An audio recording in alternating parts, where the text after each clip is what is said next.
We didn't know the HOA patrol would be back that day, but we sure weren't expecting them to ride dirt bikes straight through Grandma's memorial garden while yelling, "Trail check!" like they were the Dukes of Hazzard on HOA payroll.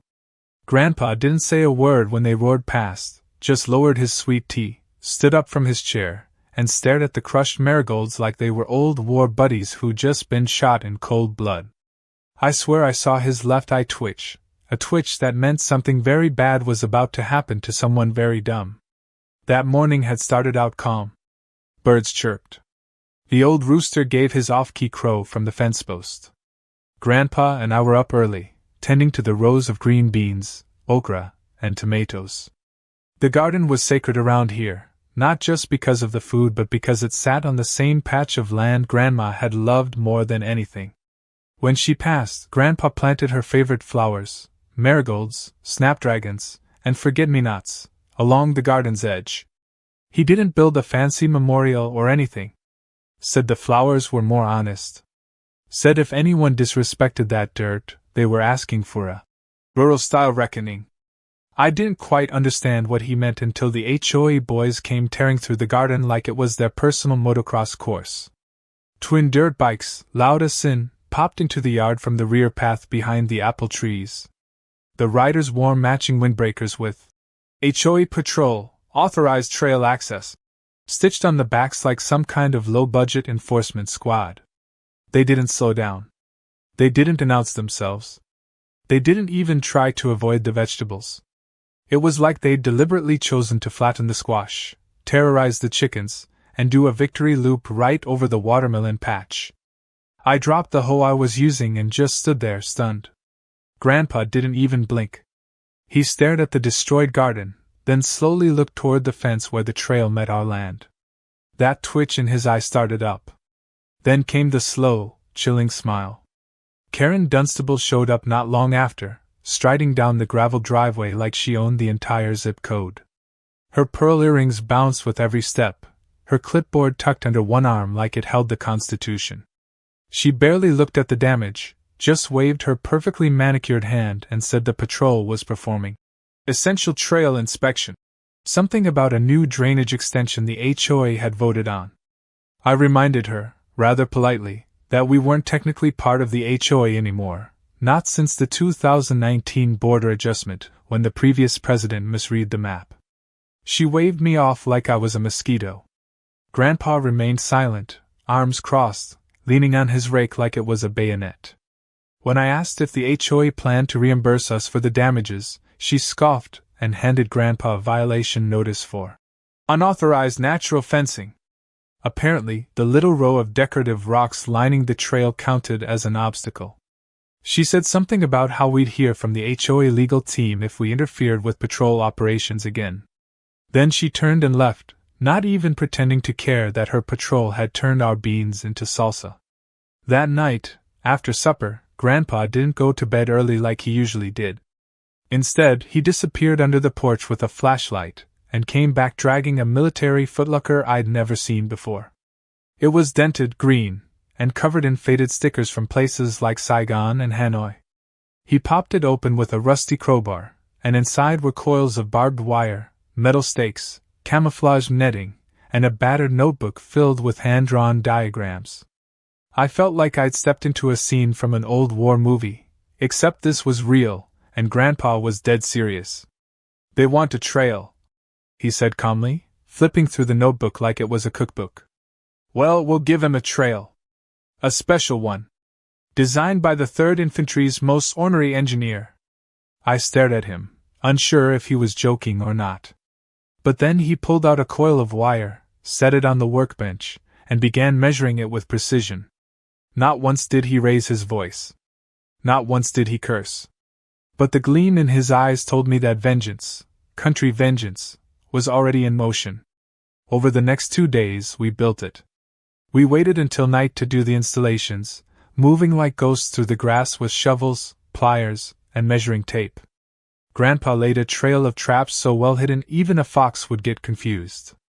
Some barbed wire loops were sunk shallow, just enough to snag a tire. Others were spaced between trees where dirt bikers were most likely to weave through. One section had a fake ramp made from rotten plywood laid over a trench we dug out and filled with compost, chicken feathers, and expired sour cream. Grandpa said the smell would remind Em of what poor judgment tastes like. We didn't stop there. Motion-triggered sprinklers were rerouted to blast any rider who passed too close to the chicken coop. One bush was rigged with a hidden speaker that blasted goat noises at random intervals. Grandpa called that psychological deterrence. He was enjoying himself, but I could tell underneath the humor was something deeper. That garden wasn't just vegetables and soil. It was Grandma.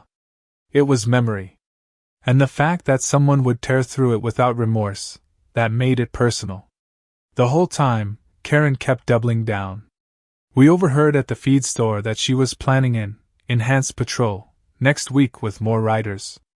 Word was she wanted to turn the trail into a neighborhood recreation route, complete with HOA branded signage and QR codes. Grandpa just nodded when he heard that, like a farmer watching storm clouds roll in. Let her try, he said.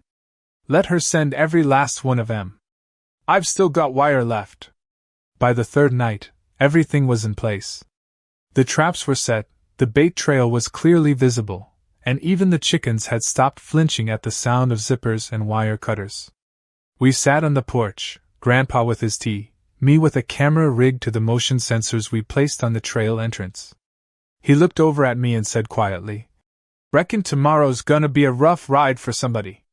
Then he raised his glass, nodded toward the garden, and added, "For Grandma." The morning after we set the last trap, the air around the property felt different. Still, quiet, the kind of quiet you hear before a thunderstorm rips open the sky. Grandpa didn't say much over breakfast. He ate his eggs slowly, eyes scanning the woods behind the garden like he expected a cavalry charge. I tried to distract myself by reading the local newspaper, but even that had Karen's name plastered on it. Apparently, she'd given an interview bragging about how the HOA's new trail enforcement initiative would turn our sleepy little subdivision into a model of modern community cohesion. That was code for more patrols, more rules, and fewer vegetables. Once the dishes were done, Grandpa went out back with his notebook and did a final inspection. He moved slow, like he had all the time in the world, crouching next to wire loops, double-checking pressure points, adjusting net lines, and smoothing over spots where our work had left any obvious signs. He even took a moment to rebalance a rock that had fallen slightly askew near the compost trench trap. Details, he always said, were the difference between a prank and a plan. Meanwhile, I climbed up to the hayloft in the old barn where we'd installed a makeshift surveillance station. A pair of old hunting binoculars, a patched-up monitor wired to a trail cam, and a walkie-talkie set to channel 6. Grandpa called it our command post. I called it the observation nest of doom, though I kept that to myself. Around 10 in the morning, something finally happened. I spotted movement near the trail entrance just past the fence line. Two figures, Derek and Brett, the HOA patrol twins, were standing with their bikes, arguing. Brett pointed toward our yard, and Derek gestured back toward the neighborhood like he was having second thoughts. Then a third figure appeared, Karen herself, dressed in an expensive jogging outfit, and holding what looked like a GoPro on a selfie stick. She handed the twins something, probably a fresh set of inspection forms, and gave them a thumbs up before retreating behind a bush. I radioed Grandpa. He didn't say anything at first, just gave a low grunt of acknowledgement. Then, a minute later, he stepped onto the porch with his tea, lowered himself into the rocking chair, and stared at the garden like it was opening night at a theater. The engines fired up. The first bike came roaring down the trail like a charging bull. Derek, if I had to guess. He hit the first curve without issue, but then his back wheel clipped one of Grandpa's tensioned barbed wire loops. The tire snagged, twisted, and launched him sideways. The bike cartwheeled, and Derek somersaulted into the chicken coop fence, where the startled hens began a squawking, flapping frenzy. I winced. Grandpa didn't even blink. Brett hesitated, revving his bike nervously. But whether it was pride or Karen yelling something from the bushes, he followed the trail anyway. He sped past the compost trench, but his front tire dropped into the edge of a shallow pit filled with rotting watermelon rinds. He lost balance, skidded, and face-planted into a patch of prickly okra. Then came the grand finale. One of the motion-triggered sprinklers kicked on and soaked him in freezing well water. By the time both twins stumbled to their feet, they looked like they'd been in a brawl with a swamp demon. Karen came storming out of her hiding spot, her selfie stick swinging wildly as she shrieked at the boys for messing up the footage. She didn't even notice when she stepped into the compost trap herself. Her foot sank into the soft mulch, and she tripped forward, landing hands first into a pile of overripe tomatoes Grandpa had laid out as bait. The red pulp squelched between her fingers like something out of a horror movie. I couldn't help myself. I laughed so hard in the hayloft I nearly knocked over the radio. Of course, things didn't end there. Karen called the sheriff. By early afternoon, Sheriff Connie Rayburn pulled into our driveway with her deputy in tow. She stepped out of her cruiser looking exhausted and mildly annoyed, like she already regretted whatever was about to happen. Karen, now scrubbed up but still visibly furious, launched into a tirade about illegal landscaping, aggravated sabotage, and something about psychological warfare via poultry. The sheriff listened patiently, chewing a toothpick and occasionally glancing toward the garden like she was silently tallying the chaos. When Karen finished, the sheriff turned to Grandpa and asked if he had anything to say. Grandpa simply gestured to the camera footage I'd printed out, a series of still frames showing the twins rampaging through the garden a few days prior, including timestamps and property boundary overlays. Sheriff Connie took one look, raised an eyebrow, and then turned back to Karen. "Looks like trespassing to me," she said. "And destruction of private property." Karen sputtered, trying to pivot the blame onto Grandpa's traps, but the sheriff waved her off. "He didn't lay traps. He put up deterrents. On his own land. Which you had no business riding through in the first place. This isn't a war zone, Karen. This is a tomato patch." The twins, still limping slightly, tried to claim they were following orders. The sheriff didn't care. She gave them both citations for unauthorized vehicle use on private land and warned that if they rode through our property again, they'd be answering to more than just community court. Karen threatened legal action, naturally, and declared she'd be organizing a formal HOA review of Grandpa's property. She even muttered something about calling her lawyer. Grandpa just smiled and asked if she wanted a bag of fresh jalapenos to take home. She didn't respond. Later that night, as we sat back on the porch, the chickens finally calmed down and the last rays of sunlight bathed the garden in gold. Grandpa rocked quietly, sipping tea like he hadn't just waged psychological and mechanical warfare on the local HOA. I asked him if he thought Karen would actually sue us. "She can try," he said. "But I've got one thing she doesn't." "What's that?" I asked. He tapped the side of his head. "Experience. And an entire barn full of leftover barbed wire." That night, before heading to bed, I glanced once more at the trail. Clean again, quiet, but still lined with every trap we hadn't sprung yet. Grandpa had reset everything, just in case. And I realized something important. Karen thought she'd won by bringing the sheriff. But the war had just begun. 2 days passed, and the quiet was suspicious. Grandpa kept to his routines, but there was a certain alertness to him, like an old hound that smells a fox circling the coop. He didn't say much, but I caught him staring toward the trail more often, checking the wind, listening for unnatural sounds in the distance. I asked him if he thought Karen would try again. He didn't answer directly. Just said people like her never lose gracefully. That's when I knew it wasn't over. It wasn't close to over. It started with a letter. Delivered by hand, of course. A kid on a hoverboard rode up to the porch and handed Grandpa a manila envelope, then zipped off without a word. Inside was a certified notice from the HOA, declaring an emergency expansion project for community development. The attached map had a freshly drawn red line that cut straight through our property, labeled Proposed Green Corridor Phase 1.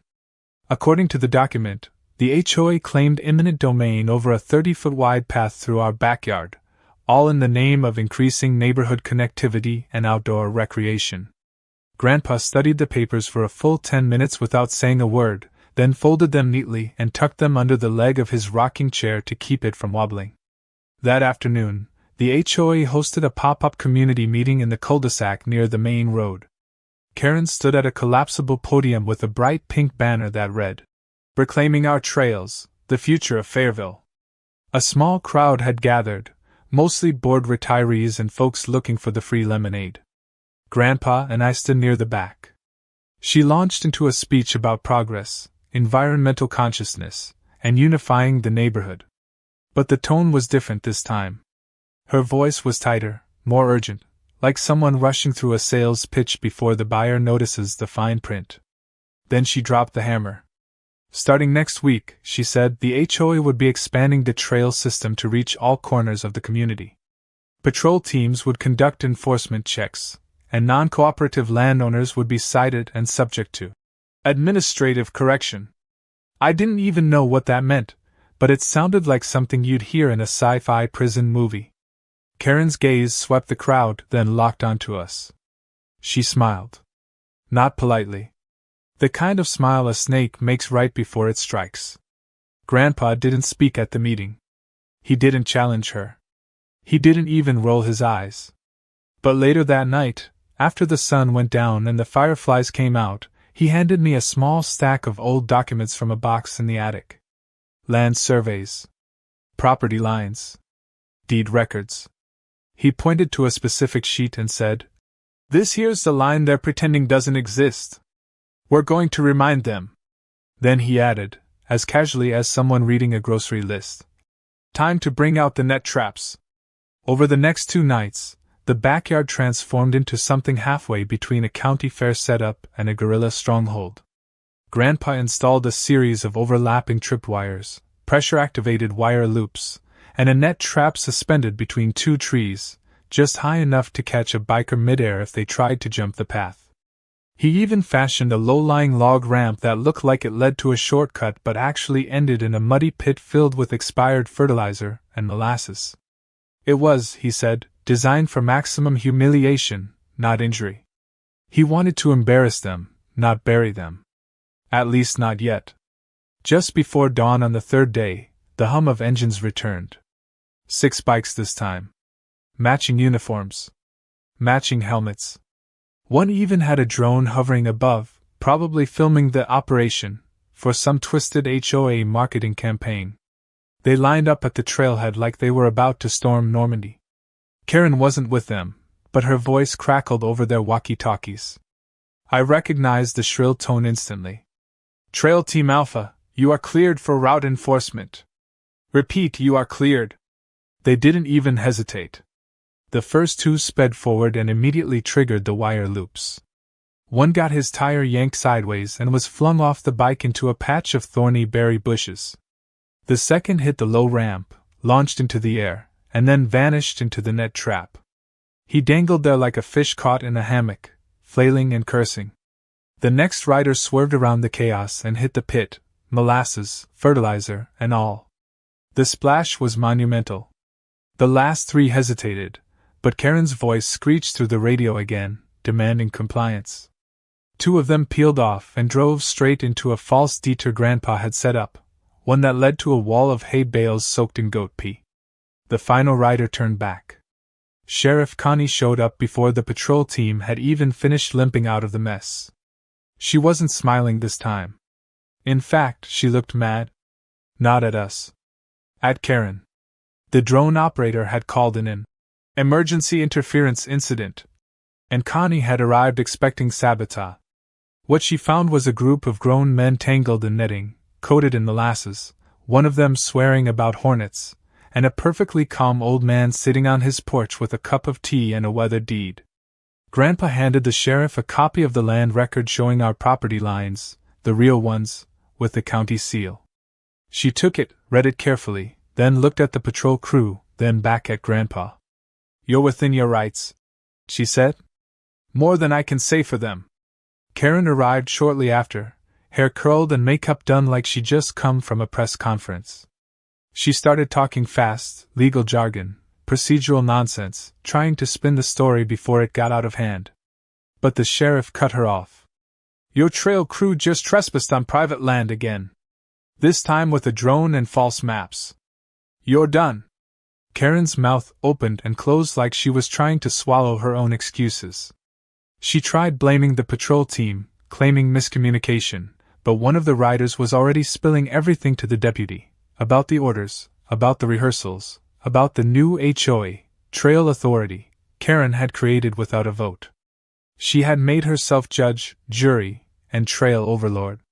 And now it was unraveling right in front of her. The sheriff ordered the drone grounded and the patrol bikes impounded. Then she turned to Karen and handed her a citation. Not one. 3. Trespassing. Property damage. Unauthorized surveillance. Karen looked like she might faint. Or combust. That evening, as we reset the traps and cleaned up the mud, Grandpa was quiet. Not smug. Just content. The garden had taken a beating again, but nothing that couldn't be fixed. The land was still ours. The traps had held. And best of all, Karen had finally slipped on her own rules. But even then, Grandpa said something that stuck with me. "She ain't done yet. People like her never go down on the first blow. This was just a warm-up. Next time, she'll come with paperwork, lawyers, or worse. So we get ready. We always stay ready." I believed him. Because deep down, I knew Karen wasn't going to give up that easily. And if Grandpa was preparing for another round, then so was I. 3 days of peace passed, and for a moment it seemed like Karen had finally been humbled. The garden was sprouting again, thanks to Grandpa's fast hands and even faster compost. The traps were still in place, although Grandpa did a few minor upgrades, including reinforcing the net rig with fishing lines strong enough to catch a deer. The chickens were strutting like they owned the land again, the bees had returned to the marigolds, and the tension in the air had softened just enough that Grandpa let himself laugh at one of my jokes over dinner. But just like the lull before a thunderclap, we should have known it was only a matter of time before Karen launched her next scheme. And this one wasn't just a trail or a patrol. This was bigger. This was legal. Or at least she thought it was. It started with a knock on the door. Not a visitor knock. A legal knock. Sharp, precise, and backed by the kind of authority that usually wears shiny shoes. A man in a pinstripe suit and thin-rimmed glasses stood on the porch holding a black leather briefcase. He introduced himself as Ronald Graves, legal counsel for the Fairville Homeowners Association. Said he was there to serve us a notice of intent. Grandpa didn't flinch. He just took the packet, flipped through the pages, and grunted. Then he handed them to me and said, "Translation, they're trying to steal the land again, but with fancier fonts." The documents claimed that due to a recent adjustment in HOA bylaws, our property now fell under expanded jurisdiction, and our denial to permit trail access was in direct violation of Article 47b.2, something about non-cooperation penalties. Attached was a list of escalating fines, starting at $500 and going up to $2,000 per day. According to them, we were now subject to a forced easement, and unless we allowed trail crews to complete public integration, our property would be flagged for community realignment and possible seizure. Grandpa stood silent for a long time, then calmly asked the man if he'd like to take a tour of the trail himself. The lawyer declined. Fast. That evening, Grandpa called someone I didn't expect. Landon. Karen's son. I remembered him vaguely from years back when he used to mow lawns and wash cars around the neighborhood before he left for college out west. Grandpa had always liked him. Said he had his head on straight, unlike his mother. What I didn't know until that call was that Landon had cut ties with Karen years ago. Some fallout during the divorce between Karen and her ex-husband, a man named Leonard, who also happened to be the original owner of half the trail land. The same man who had, according to Grandpa, signed over a portion of his property to Grandpa during a settlement, including a thin strip that happened to run right through the proposed HOA expansion path. Landon arrived the next day in a beat-up pickup truck with a laptop, a stack of files, and a look of someone who'd come to settle a score. He wasn't loud or dramatic. just efficient. Said he'd been watching the HOA spiral for years, and Karen had finally gone too far. He'd pulled up digital maps, real estate filings, scanned signatures, and even audio recordings from past HOA meetings that Karen had forgotten to file. What he had was gold. Proof that the HOA expansion hadn't been approved legally. The vote had never passed.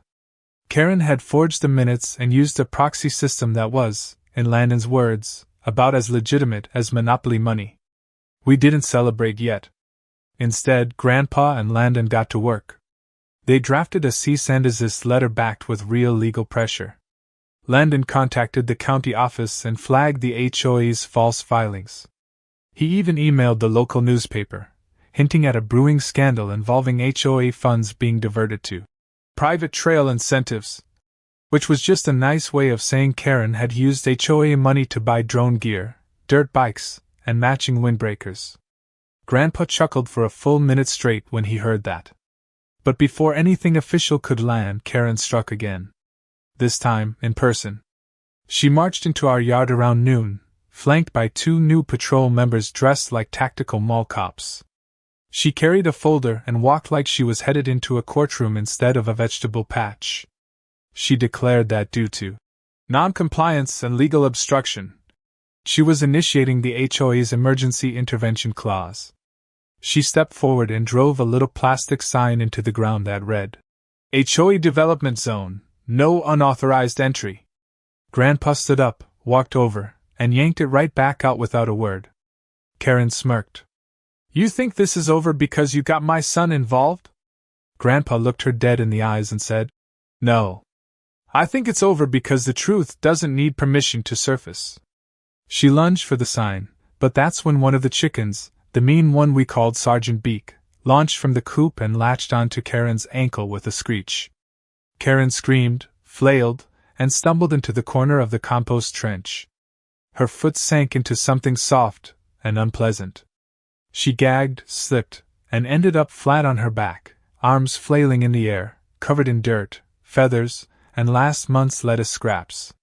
The patrol members just stood there, frozen, not sure if they were supposed to help or record the moment.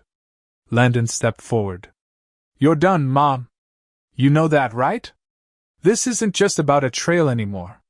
This is about every neighbor you bullied. Every line you crossed. Every lie you thought no one would notice. Karen looked up at him, not furious anymore, but stunned. Like she didn't know who he was anymore. That night, we sent the cease and desist letter. The next morning, the sheriff arrived, this time with a county investigator. They examined the trail, the documents, and Karen's declarations. By sunset, Karen was handed a court summons, and her new patrol crew disbanded. Her phone footage mysteriously disappeared.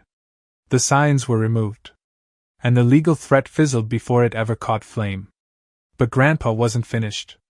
He walked to the fence line, drove a new sign into the soil, and hammered it in with 3 solid strikes. It read, Private property, trail closed forever.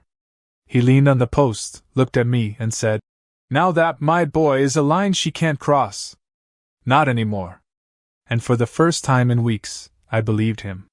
Because the war wasn't just about trails and patrols anymore. It was about who had the right to their land, their peace, and their garden. And with Landon back, the sheriff on our side, and Karen finally slipping on her own schemes, we weren't just holding the line. We were rewriting the map. It was barely dawn when the rumble of engines returned. I was already awake, sitting on the porch sipping cold coffee, but Grandpa was one step ahead of me. He stood near the edge of the garden, arms crossed, already dressed in his old flannel shirt and boots like he had known this was coming. The hum of tires and the faint clink of gear told us everything we needed. Karen wasn't going to accept legal defeat. She had one last move left. This time, it wasn't sneaky. It wasn't paperwork. It was pure, unfiltered HOA fury. 7 riders this time. Not just Eric and Brett anymore. They'd brought in what looked like every angry middle-aged guy in a 50-mile radius who'd ever lost a poker game and wanted revenge. Each of them had on a vest that read, HOA Enforcement Unit. like they were a special branch of the military. Their dirt bikes were shiny, loud, and ready. But what they didn't realize was that the land they were about to cross had already been turned into something resembling a battlefield. Grandpa had made upgrades. Not just to the traps but to the strategy. No longer just wire loops and pits. This time he'd gone full misdirection. He created fake trail markers using painted rocks and reflective signs we scavenged from an old storage shed. Every trail they thought was the right one was a carefully crafted path to humiliation. Karen's SUV pulled up behind them. She didn't get out. She didn't need to. Her window rolled down halfway, sunglasses perched on her nose, and she gave a small wave like a general sending her troops into battle. Landon stood beside me, arms folded. He didn't speak, just nodded slowly as the engines revved and the riders surged forward. The first rider didn't even make it past the apple trees. He followed a decoy trail marker that led him into a trench camouflaged with dried leaves and old roofing tarp. The second tried to bypass it, and instead slammed into a spring-loaded fence rigged to collapse and bounce him backward. He landed flat on his back with the wind knocked out of him. The third, clearly overconfident, hit the gas and aimed straight down the original path through the garden. What he didn't notice were the chicken feeders repositioned to create a slippery corridor of cracked corn and soap suds. He fishtailed, screamed, and flipped directly into a wheelbarrow full of manure. Grandpa didn't say a word through all of it. He simply stood there, calm as ever, with a long branch in one hand and a thermos in the other, like he was watching squirrels perform tricks. He didn't celebrate. He didn't taunt. He just watched with that same steel-eyed expression he'd had since the beginning. But inside, I could feel the satisfaction radiating off him. More riders fell.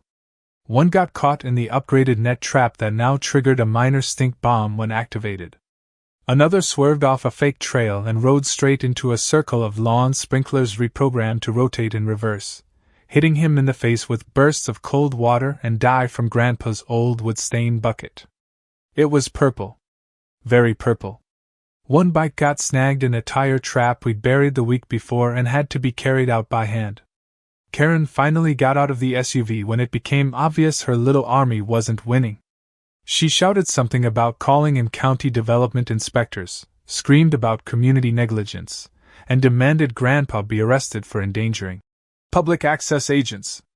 Sheriff Connie's cruiser rolled up 10 minutes later, just in time to see one of the patrol riders dragging his bike out of a ditch while cursing and bleeding from a nettle rash. Connie stepped out, looked at the chaos, and then looked at Grandpa. "Let me guess," she said. "They didn't read the signs." "There's over 12, Grandpa replied. "Posted every 20 feet. Bigger font this time."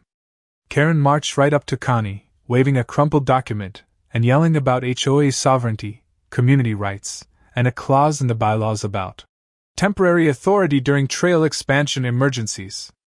Connie took the paper, read it quietly, then pulled out a second document, this one from the county clerk's office, signed and sealed just the day before. It confirmed, once and for all, that the trail path in question was private land and that Karen's attempt to claim it had been denied on every legal front. Karen's face turned from red to white in a matter of seconds. She snatched the document from Connie's hand, tore it in half, and threw it on the ground. That's when things truly shifted. Landon stepped forward and pulled out a USB drive. He handed it to the deputy and calmly stated that it contained audio files, emails, and scanned documents showing months of unauthorized HOA expenditures related to Karen's expansion efforts, including invoices paid to her own brother's landscaping business and a company that turned out to be entirely fake. Fraud, conflict of interest, falsifying board minutes, the works. Karen looked like she was about to faint. Or explode. Connie didn't raise her voice. She simply told Karen she was under investigation and suggested she retain a lawyer, one that didn't live on her Christmas card list. Then she ordered the remaining riders to leave the property immediately. Karen tried one last threat, something about lawsuits and public shame, but her voice cracked halfway through, and nobody was listening. The riders didn't argue. They just looked at her, then at Grandpa, then quietly walked their bikes back to the SUV and left without another word. That night, the porch was quiet again. Grandpa sat in his chair, Landon next to him, and I leaned against the railing with a cold soda in hand. The air smelled like fresh soil and justice.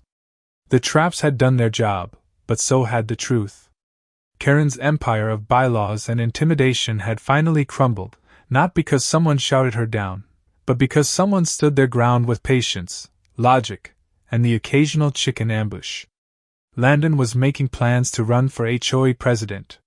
Not out of revenge, he said, but because somebody had to clean up the mess and restore sanity. The neighbors were already buzzing about supporting him. Grandpa gave his blessing in the form of a silent nod and a fresh jar of pickles. That was the highest endorsement he ever gave. As I watched the fireflies blink around the edges of the garden, I realized something that stuck with me. Sometimes, standing your ground doesn't require anger or violence or shouting matches. Sometimes it just takes someone who's lived through real battles and knows the difference between a threat and a bluff. Karen had barked for weeks. Grandpa had answered with calm traps, cold tea, and hard facts. And now, for the first time, her voice wasn't echoing through the trail anymore. Only the crickets were. And they seemed to be cheering.